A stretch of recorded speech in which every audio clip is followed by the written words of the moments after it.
যোৱা নিশা গোপন সূত্ৰ এটাৰ পমখেদি আমাৰ শোণিতপুৰ আৰক্ষীৰ ঢেকীয়াজুলি আৰক্ষী থানা আৰু ৰাক্ষসমাৰী আৰক্ষী চকীৰ আৰক্ষীৰ দল ৰংচন্দ্ৰী গাঁও খাওলা চেণ্টাৰৰ ওচৰত তাতে তলাচী চলায়।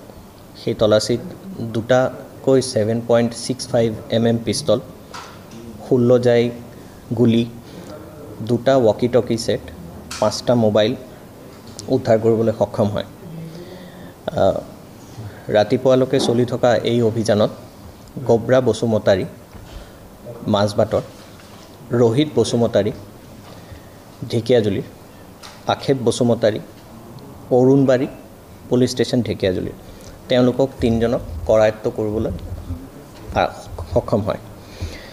তেওঁলোকৰ প্ৰাৰম্ভিক সোধপোছৰ ভিত্তিত আমি আৰু কেইটামান নাম পাওঁ।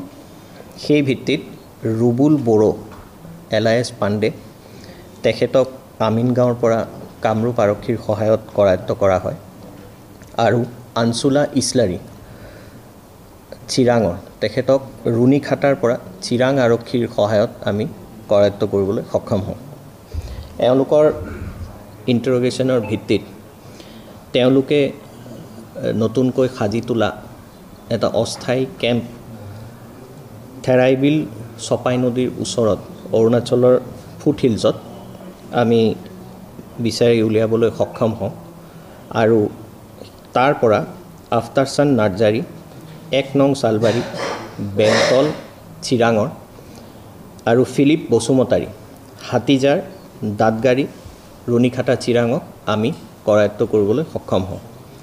তেওঁলোকৰ পৰা দুটাকৈ হস্তনিৰ্মিত অৰ্থাৎ কাণ্ট্ৰি মেড ৰাইফেল, দুটা খুকুৰি, দুটা মোবাইল ফোন আৰু টৰ্চ আমি উদ্ধাৰ কৰিবলৈ সক্ষম হওঁ।